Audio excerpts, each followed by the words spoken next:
Well, good afternoon. We would like to welcome everyone to History for Lunch. This is our second History for Lunch for the month of September, and we are delighted to have Dr. Smith here with us from Mid-Atlantic Christian University, who will share some wonderful information with you today. So I am going to go ahead and turn it over to Dr. Smith. We would like to, we will have our next History for Lunch the first Wednesday in October. So we do invite you to come back in October too. So Dr. Smith, I'm going to turn it over to you. Thank you, Lori. I've got some other thanks to bring today also. Certainly the Department of Natural and Cultural Resources makes this facility possible and makes History for Lunch something that's possible here in Elizabeth City at the Museum of the Albemarle. I also want to thank the institution where I work as they allow me to do some things archaeological, and I'm not getting this to proceed. If you can help me understand why.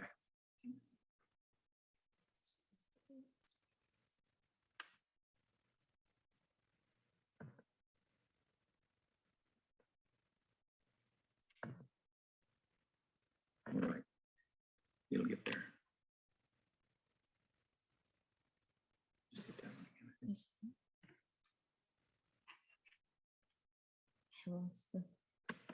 There we go. Okay. All right, excellent. So it's still not advancing. We had it working before.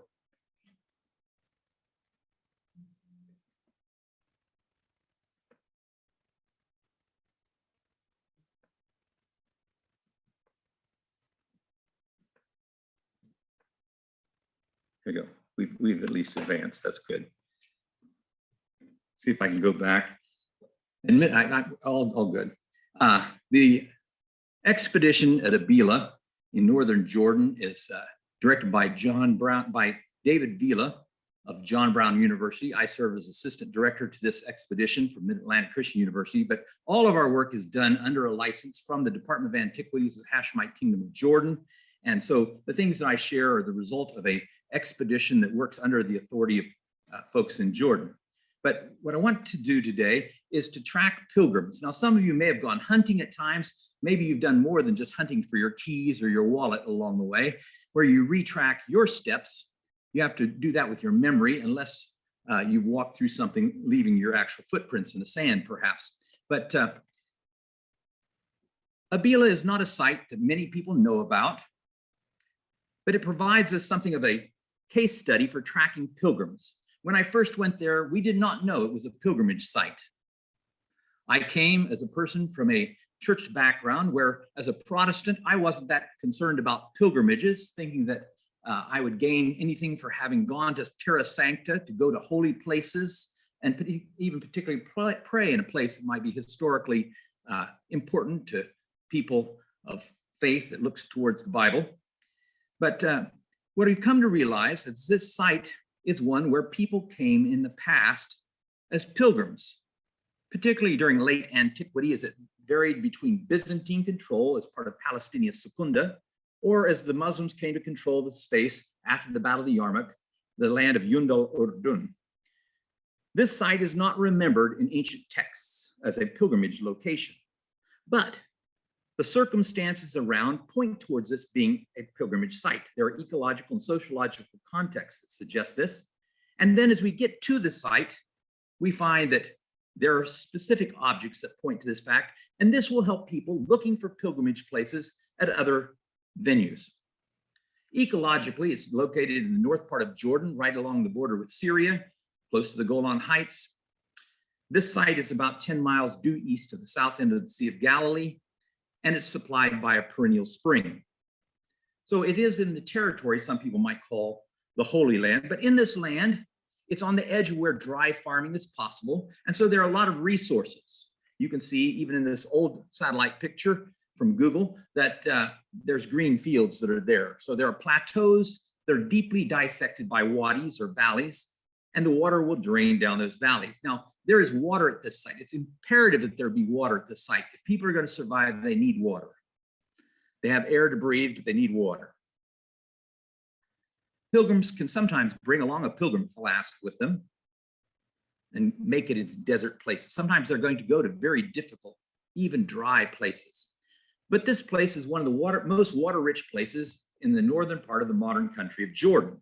But in antiquity, the water supply was augmented. There was more water brought to the site from over 60 miles away.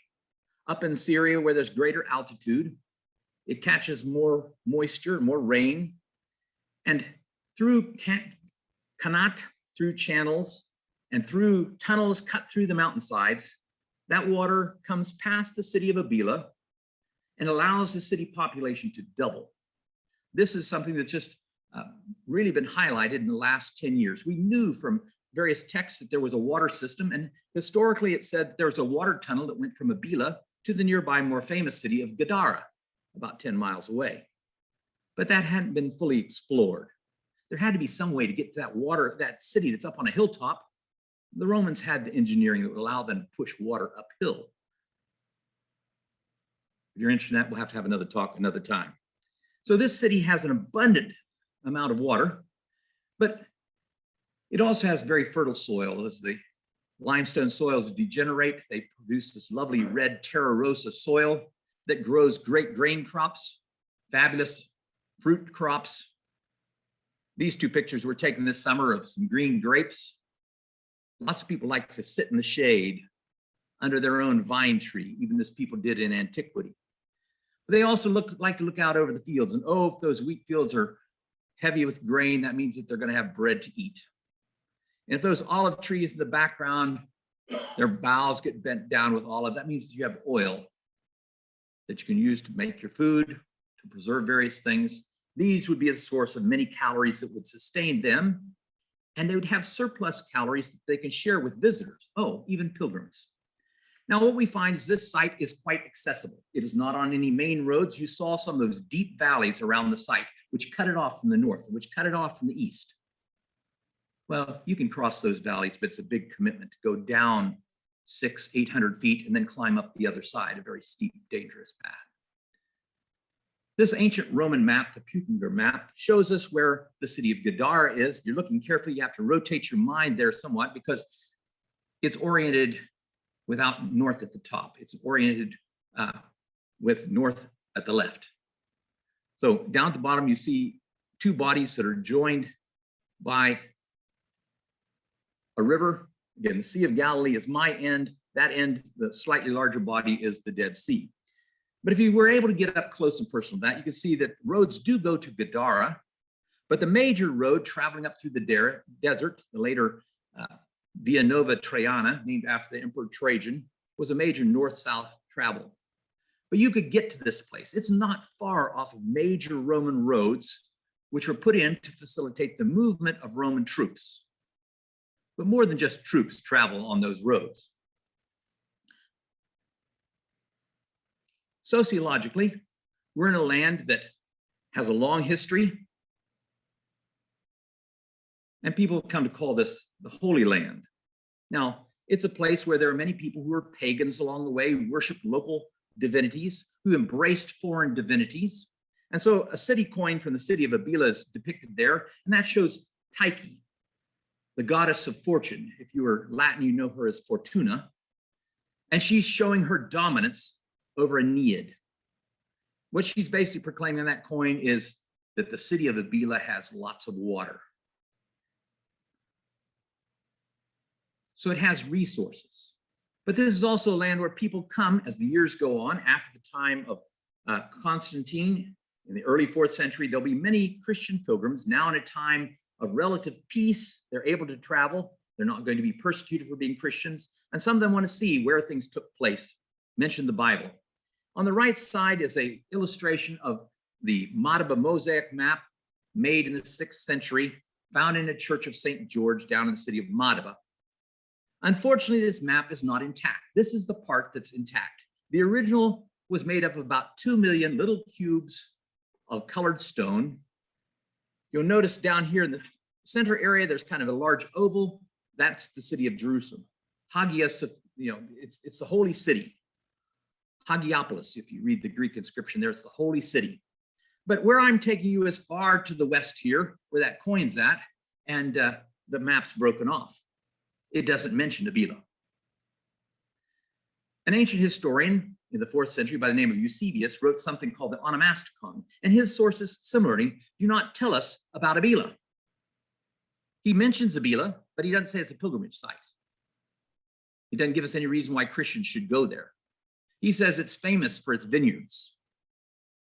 It's 12 Roman miles east of the city of Gadara. So he mentions it, but he doesn't say, hey, and there's a great pilgrimage site there that you ought to all go see.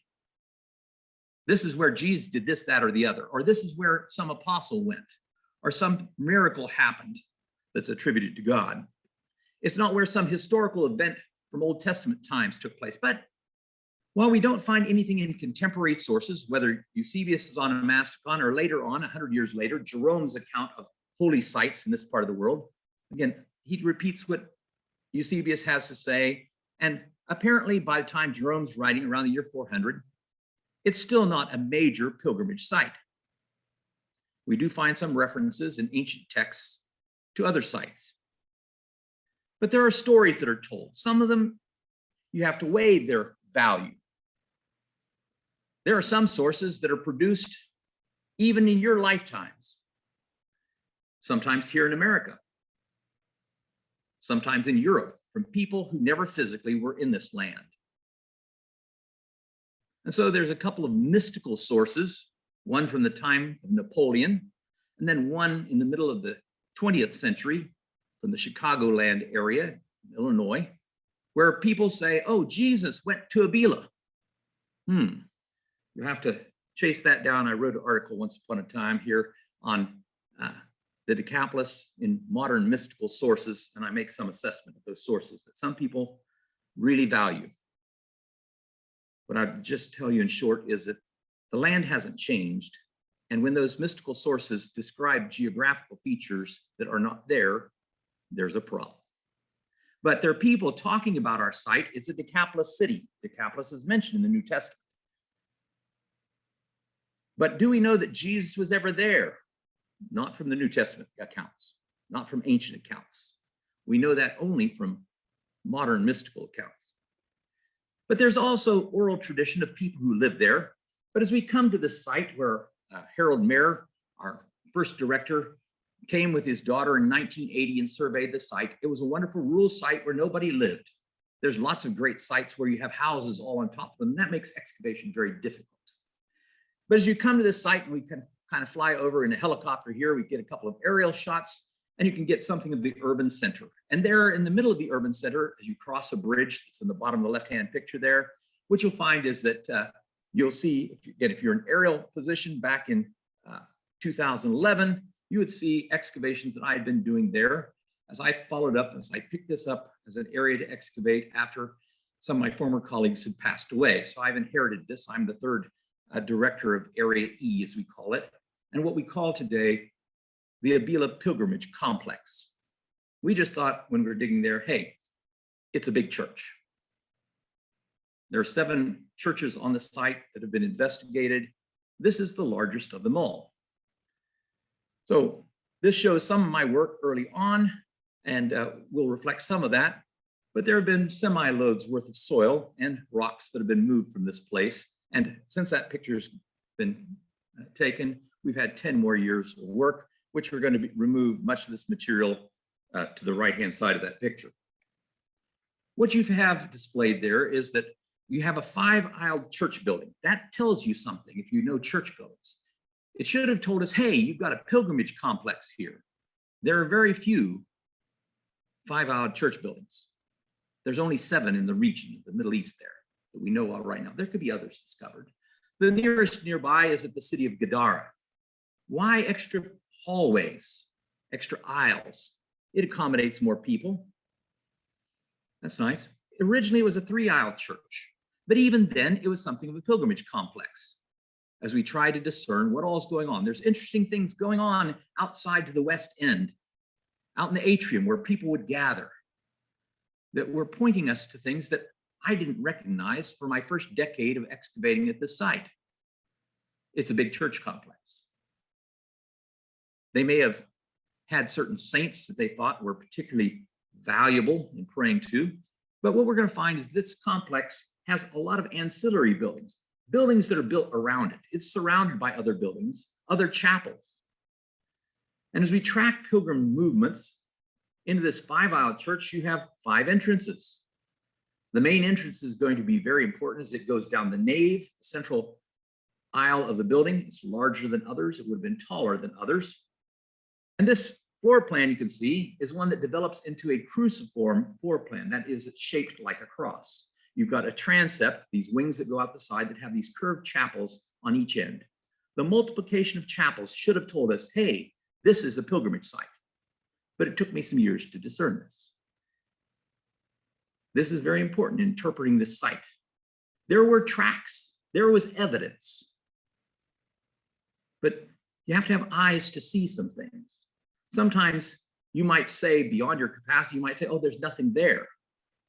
Well, you just don't have eyes yet to see this. So part of my goal today is to help you as you might go along in other places or other people like me traveling to ancient sites from late antiquity to say, hey, did pilgrims come here?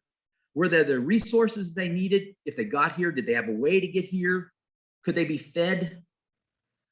What all else are they doing in these ancillary structures? You have what people might consider a hospital.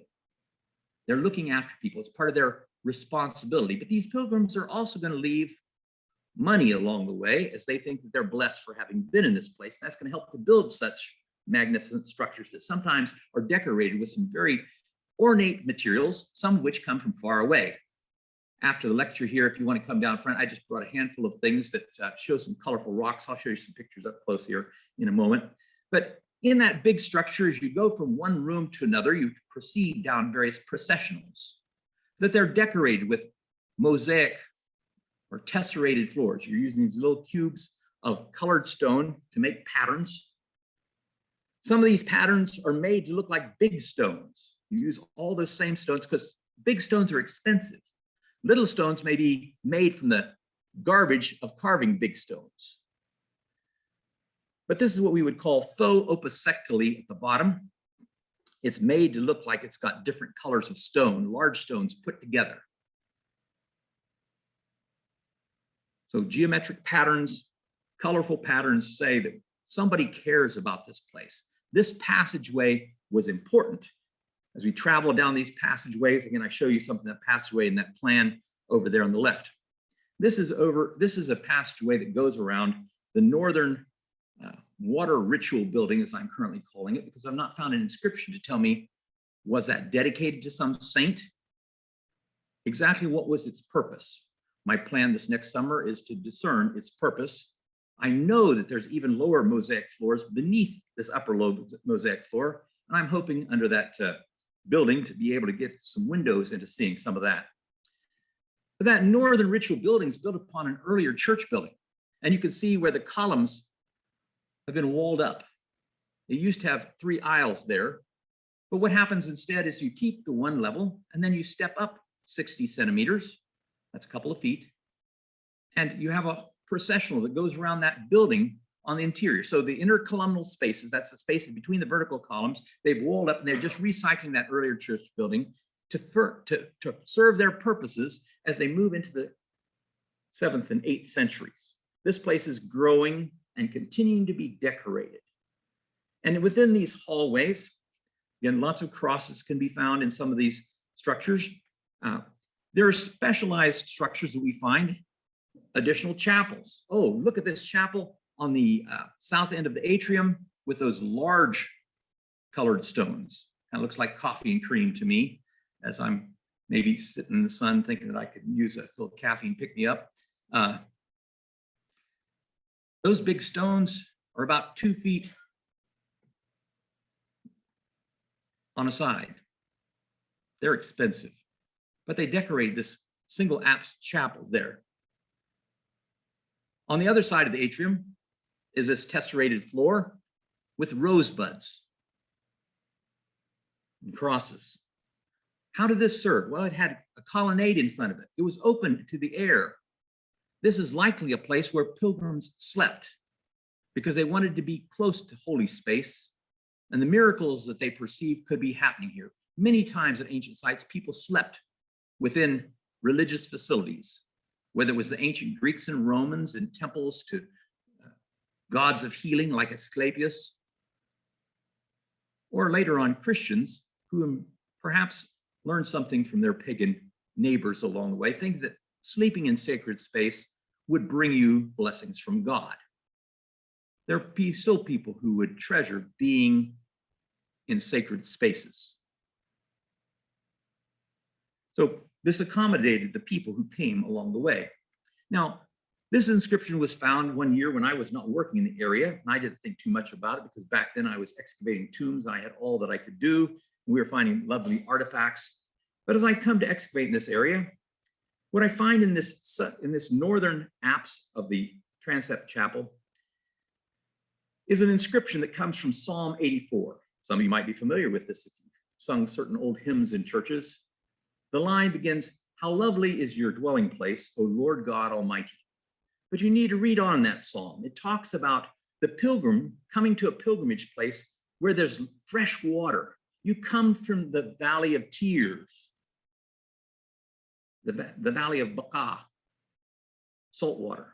Is salt water refreshing? No, you don't want to drink salt water if you're at the beach and you're swimming and you're thirsty. It's just going to make you more thirsty and make you sick. You want fresh water. These people have come through the valley of Baca to a place where it's covered with the rains of the spring and the fall. There's fresh water pouring through this. For years, I didn't realize just how magnificent a water flow was in this pilgrimage center. Essentially, a river ran through it. How could a river run through it? It's because that aqueduct with water that's coming from 60 miles away at a high level, which will provide water to this particular site. As we excavate there, we find that before the church building was there, it was a Roman baths. A Roman baths needs lots of water. And we found this cold water pool under the middle of the church building. Now, I dug there because I told my students that perhaps we would find the great Decapolis map. Other cities have the best mosaics are in the middle of the church building. There were no mosaics there. That's because they'd used big stones rather than making mosaics. But underneath that area, we found, this was a bath complex that was served by that aqueduct that brought water from 60 miles away.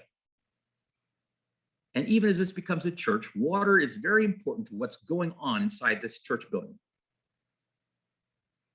Even for ritual bathings from which people might be washed of their sins in a baptistry, but also places where they think perhaps their sins not only are washed away, but their physical afflictions as well. Now, this funny looking wall is a terrace wall. In the left picture there is a terrace wall that carries that aqueduct water at a high level. And that vertical shaft there is where water falls over 3 meters. So we're talking about 11 feet. Water is cascading into this church building from that aqueduct. Up above, you look real carefully, you can see the hole in the aqueduct. Water is pouring here. If they open the sluices anyway, it's going to pour day and night. They may stop it off at times to redirect other places. But what's going to happen when the water falls down that cascade and you walk your way up onto this observation deck so it can be up and close to it?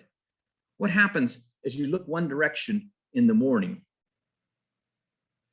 From my house, as I look over the Passtank River here in town, we get a rainstorm. I know where to look in the afternoon. I look over there out of my house, looking to the east. And as the sun's setting, I see rainbows frequently after a rainstorm. At this place, as you have that water spray, remember you're in a desert place where they're only getting about 12 inches of precipitation a year. That's a quarter of what we're getting around here. It's dry. They think it looked green around here. We're saying we're in a drought. We're 4 inches back this month or something. We don't know dry around here compared to people in this part of the world.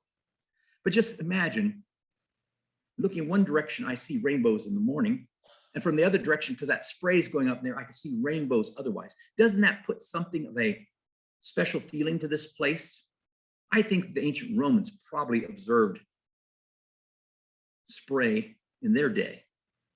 And later, as these Christians embrace this place and make it a church building, it's going to help to draw people here to this place because they think that there's miracles that happen here that they associate particularly with this water. Now, as this water falls down the cascade, in the last context of this place. What I want to show you first of all is this tower that is falling down in, and underneath that there are tunnels. You see something kind of an Indiana Jones thing, is the roots from little plants up above come dangling down below. Some people might come down here because this was the original source of what they thought was sacred water. Standing up above at the top of that cascade and looking down, what lay below was an icon. When we found it, it was an icon, but it was in its tertiary location. What I'm showing you here is its secondary location in another little room down below. So in its secondary use, the water would run down the face of this icon. What happens if you have a little stream of water running over the face of this icon? It animates it, makes it look alive. This is an interesting phenomenon we find at places like Constantinople in the Byzantine era, ruins and things that are there. This was an artifact, it's broken. It was originally 80 centimeters tall. We can tell by the groove in the wall. It swings into this location. After it's broken again, it gets moved up underneath the cascade itself where it was found. But this whole terrace wall, it's more than 6 meters tall, has channels cut in. Some of them are cut off. They're indicative of earlier movements of water through pipes that were embedded in the wall. And as we track some of those channels where the pipes are no longer there, the ceramic pipes are no longer there, what we find is, oh, they line up with the columns in the church. They were bringing water overhead into the church. So they basically divert water in pipes, and they can pull up a sluice, let the water go, or shut it off. They can basically manage the water flow. But there's going to be water that flows into the middle of the church and falls right by the chancel area. This would be the sacred space at the eastern end of the nave, where you have an apse, this curved structure. And I show you in this map where it's falling there. Didn't put an arrow in that map. So it's going to take a line of water in a channel, and it's going to wash it around the south side of the chancel, and then out of a portal into the street outside. What in the world is this thing? Okay, so I take you, you can see the outlet to the aqueduct up there. You can see the channel. It falls down. As we look in ancient artwork from the Byzantine era, we find depictions of the baptism of Jesus.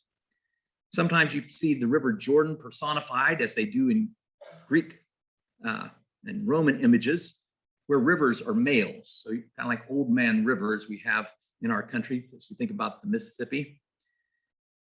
But the River Jordan is a plunger. And here you can see the Holy Spirit identified as a dove pouring out something on a rather diminutive Jesus. From catacomb art in Rome, we also see a bird sprinkling something over Jesus. It seems to be something of a baptismal scene in their understanding.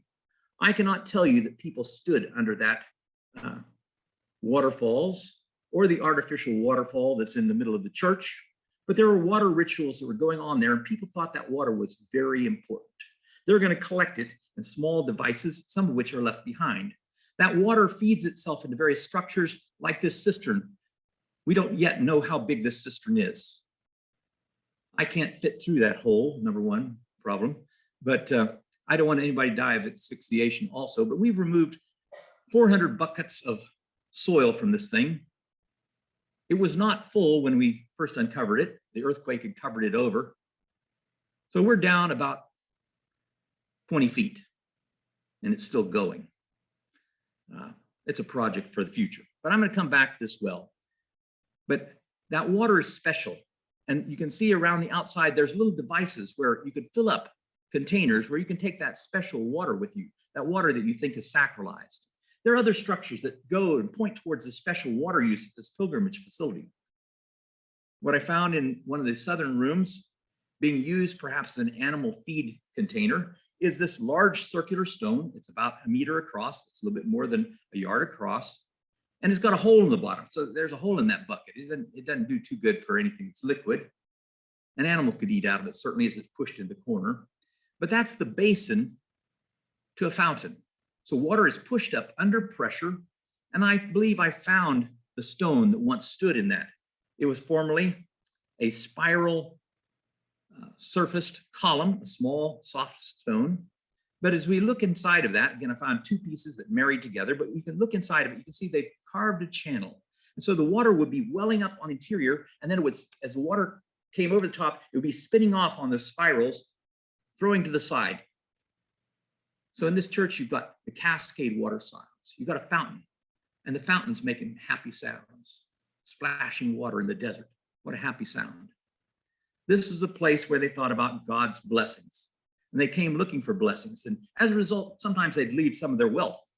This place was adorned with marble. Now, as you look at the exterior today, you can see the entryway there. It looks like somebody's taken a machine gun and shot holes in it.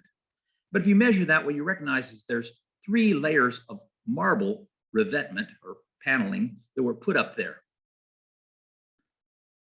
They were decorating this place, not just the interior walls, not just the marble floors on the interior. Remember, I said big stones are valuable. To have the whole floor, it looked like a sea. Maybe reminiscent, they might have thought, I'm speculating here. As they come into church buildings, they thought they were stepping into the forecourt of heaven. Maybe they thought about that being a glassy sea. They're coming into the presence of their Savior. Perhaps he's depicted as Christ Pantocrator on the back wall of that nave that's broken away. It was a spectacular place. I bring some of these materials. We can talk about granite that's used there, green marble, white marbles, red marbles, and I'm not going to labor it. All of these come from far away. There is no naturally occurring marble in Jordan. The floors are highly decorated with symbolism along the way. That 3-aisle church had perfectly good floors. Why in the world did they cover it up with a meter worth of fill and put a marble surface over the top? Because they wanted to make it bigger. So it's not those floors were worn out, but they had money to spend on something bigger. Within this structure, we find lots of artifacts, and amongst these things would be some that are very specific to pilgrims, where pilgrims thought that relics from saints were things that they could be blessed by. So these are objects. This one on the right here, I've got a couple of these, but this comes from Area E. And this black marble item was once a black marble column that was imported from all the way across the Aegean. But now that said column, a capital that fits on top of the column. They cut it, they've shaped it, and they make this vessel that holds 3 objects. What could you hold in that shallow container along the bottom? Maybe a nail, who knows? Maybe a bone. But these objects have a place for a lid to be put over them. So the chances are they were sealed, and then it's got this groove cut in otherwise, so it probably had a whole nother seal on it. And if you got special permission from somebody, maybe you got to see the objects themselves rather than just having them safely sealed under stone. But this would have been embedded in the church building. Yet I found it reused as part of a later wall after the big earthquake that destroys this particular facility. But I want to draw your attention to some places where there clearly was marble paneling. But why couldn't people go there? Why was there this low wall that kept you a meter away from the wall? There must have been something on the wall, perhaps things like icons, images of saints. This is the icon that we found here. It's very unusual to find such things. This is carved in fine detail in a very soft argillite stone. And as I try and reconstruct what had once been an 80-centimeter tall piece, I know that that's a saint because it has a nimbus, it has a halo. I don't know which saint that is, but that particular saint has a codex, a book in their hand, and with their hand, they're pointing their hand towards it. This person is a bearded person, okay, with a halo. Typically, a halo bearded person carrying a book is either Matthew, Mark, Luke, or John. An evangelist is a traditional name given to those writers, the first 4 books in the Christian canon, in the New Testament. So he's pointing towards us. What else was in the picture? Clearly there's another person because I can see their foot in the bottom right corner there. So who else was in the picture? How big was this? Did it have all the, this is speculative on my part, did it have all 4 evangelists? Could they have been looking towards Jesus in the middle? There are parallels you can find in ancient Egypt that have that kind of artwork. Oftentimes it will be a picture of Jesus sitting on the lap of Mary in the middle. Now that's kind of historically incongruous to have adult disciples looking at a baby Jesus. If you look at the text there, they weren't yet disciples when Jesus was a baby, but it's a piece of symbolism. And interestingly, this gilosh, this frame around the exterior, maybe points towards a Mary connection. That would be consistent with the context here of this time period. There are lots of Mary chapels. Mary, there's a big debate in the church over whether Mary is she the Theotokos or the Christotokos? It gets all convoluted. Is she the mother of God? What language do you use? I have a high suspicion because of the use of the fleur-de-lis in that symbolism there. At the time this thing was buried, in France, you have the fleur-de-lis coming to prominence. Particularly, it's a symbol of Mary. It kind of looks like a bit of a cross, but it's something of a symbol of Mary that's used by the later Capetian dynasty of the French. People even that followed people like Charlemagne, the Carolingian dynasty, used this symbol about 100 years after this earthquake smashes this site here. This particular piece was used in the church building, whether it was used as a 4-part piece. I've got a place where that would fit perfectly. I've got other places where a 5-part piece would fit, but we need to move on and see that there's other artifacts that are found that are consistent with liturgical use, and particularly things for saints. Now, bells and censers are not part of worship for some of us. For others of you, this might be part of your religious worship to have smoke from incense in some churches and bells being rung at different times. But this funny looking spoon with 2 spouts, what in the world is that being used? I think that's being used to either melt wax or lead to pour into little amulets that could say, hey, it's kind of like a tourist going to Disney. I've been there. If you go to Disney, your kid comes away with mouse ears. If you've been to certain religious sites, you come away with souvenirs to remind you of your enjoyable time there in a day before photographs. But there are other things that people took away too, and particularly at this site, you brought away things filled with water. So we found a number of very small glass vessels in that channel, wrapping around the chancel. People were filling up their little glass bottles there. That water was sacred to them. Maybe they thought they could take some water from this place home with them, and they could use it in the future if they got sick. Or maybe they've got dear Aunt Jane, who's back at home where they've come from, and maybe she'll be blessed as we pour this water on dear Aunt Jane, and she might be healed from her afflictions. We have some very fine bottles that are found there, but because of the context, we know in these ritual rooms, there's little glass bottles. You don't find a little glass bottle like this everywhere. People are filling this up. They've got little devices where any spilled water flows back into the water source and into the system. It doesn't get wasted. The lamp here to the right is the first artifact I ever found at the site. It actually was not found in Area E, but in 1984, when I was first there, that's the first object I ever found. And the inscription around out of that's known as a Pilgrims lamp. They're made in many places. I don't know if they're made at Abila. I've not found a mold to make one, but this was there. Somebody had come to that part of the world. They don't make these lamps in Italy. They don't make these lamps in North Africa. They don't make these lamps in Rome. But the inscription around it says that Christ is the light of the world. So this is something these Christian pilgrims are coming to the site. But what I want to show you is it's not just going to be Christian pilgrims that come to the site. I need to be working myself towards a conclusion. We can find these pilgrims at this site because they leave sometimes inscriptions. Now, this is not just graffiti that's scrawled out here. They've probably gotten permission. They may have paid a fee. They may have given a gift, particularly as this inscription on your left there was found on the wellhead. It was so new, I thought somebody scratched on the rock over the weekend. I'd been away for a day. I came back and I swept it off real clean. I can read Allah on there, the Arabic word for God. Now, this is a funny script. It's old Arabic. So it's a script called Kufic. And I was mad because I just knew somebody had come and made a graffiti scratched inscription. But, my workers could read it, but it wasn't the way they write it. But they knew that said Allah, but it was a brand new inscription on that bad day in 749 when the building fell in. That stone, that red hematitic limestone is so hard, you can't scratch that with a nail. You'd have to take a nail, a steel nail, and you'd have to hit it with a hammer. Somebody paid for this. This is very good writing in Kufic. But the person leaves a prayer. It's not just, hey, I'm sorry about the graffiti, God. I put some graffiti on your fancy place here. Allah, forgive the one who wrote this. So it's an anonymous prayer. Please forgive me, God. He thinks that his prayer is going to be better because it's in a sacred space. Now, this is in the atrium outside of the church building itself, where there would have been Christian symbolism.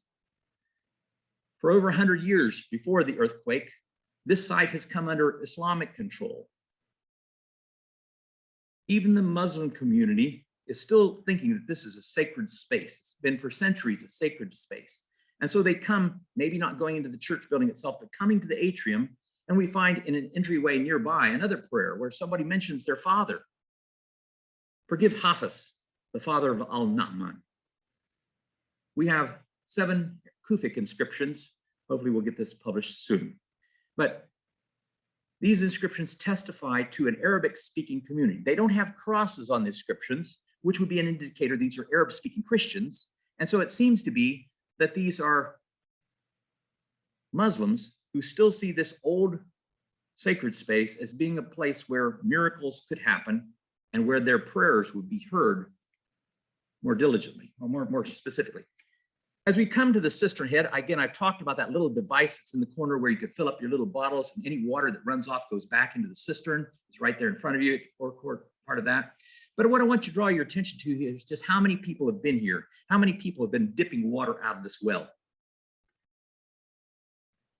We can find lots of things, maybe not the exact footprints of people, but we see where they went. We can discern what they did within this complex. And some people left their bones. They thought it was important to be buried in sacred space. This last week, we've had Queen Elizabeth II buried next to family members, but where are they buried? In a chapel. If you go to St. Paul's over here in Edenton, and you go down, I think it's the second oldest church building, congregation anyway, in our state, and you walk down the central aisle. It'd be a great place for a wedding if you want a long central aisle. Do a little advertisement for them. But if you look closely, you realize that kind of like Westminster Abbey, you're walking over gravestones going down the middle of that church building that's there. Sometimes people are buried in the church, but this particular burial was from later on. But was this person, did they choose to bury this person here? This was after the earthquake happened. This guy was buried after that. Why was he buried on top of that mosaic floor in this sacred space? Is it because there's still a memory that this is a place that was close to God, a place where they were blessed for having gone there? Now, I don't anticipate that most of you will ever go looking for pilgrims particularly, but maybe you'll go to the Holy Land sometime, and there'll be places where you go. I've showed you a few signs that you might find. Again, if you're tracking an animal, maybe you're looking for footprints. Maybe you're looking for places where they might go, where there's water, and you look for tracks, or where there's food. And you can tell that they were there by various signs. I've shared some signs with you here that might help you to track pilgrims and perhaps spawn your interest into thinking about where you might go and things that you might learn. Sometimes there's surprises. I did not get into this to particularly track pilgrims, but I've learned a lot along the way because I've been in that circumstance. Thank you for listening to me here today. And we've got a couple of minutes, I think, where we can have some questions if you have questions. And I know that some of you need to get off to lunches and other things here at 1 o'clock. So if you need to go, thank you for coming. But if you have questions, I'm happy to entertain you in your question.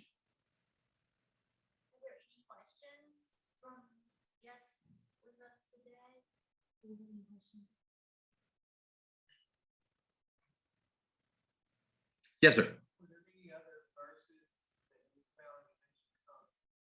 Right. So the first part of Psalm 84:1 in Greek from the Septuagint, which is interesting. So it's a Greek translation of that Old Testament text. We have not found, we are inscription poor. And people say, you've got so many mosaics. How do you have so few inscriptions? Many times in church buildings, people left signs behind.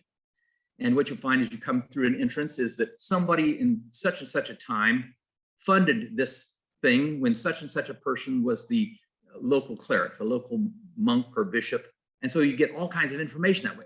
I tell my local workers, I'm looking for inscriptions. they are all excited about finding gold. Tell them gold's not important. Inscriptions are important. They tell me a lot more than gold tells me. And so as a result, they know that that's gold for Bob Smith. And that's what I really want to find. But what I tell them, my students, is that at Abila, we were very pious. And we recognize that we give our gifts here. And if we blow our horn and say, hey, look at the good thing I gave, and I give my name there, well, then you get your glory here, and maybe you won't get it hereafter. And I know in some church buildings you go, people make donations, they put plaques on things, but some people don't want their name on plaques because they're maybe a little bit more modest about some things. Other people would insist, even as you're here in this fine auditorium, what you're going to notice is that part of the way this place was funded is people donated, and these seats were paid for by patrons of this place. Thank you, patrons who made this nice place possible for you. And thank you to the state of North Carolina that made this thing possible. Lori, do you need to say anything to wrap up? I just have one comment from online, and that's from Allie Stacy. And hello, Dr. Bob. Thank you for sharing. I miss your being in your classes at Mac. Well, that's nice. So thank you to everyone that came out today. Again, we do invite you to come back for the month of October for our History for Lunch, the first Wednesday of the month. But thank you, Dr. Smith. I brought a few things down here if you wanted to just look at some gold foil test.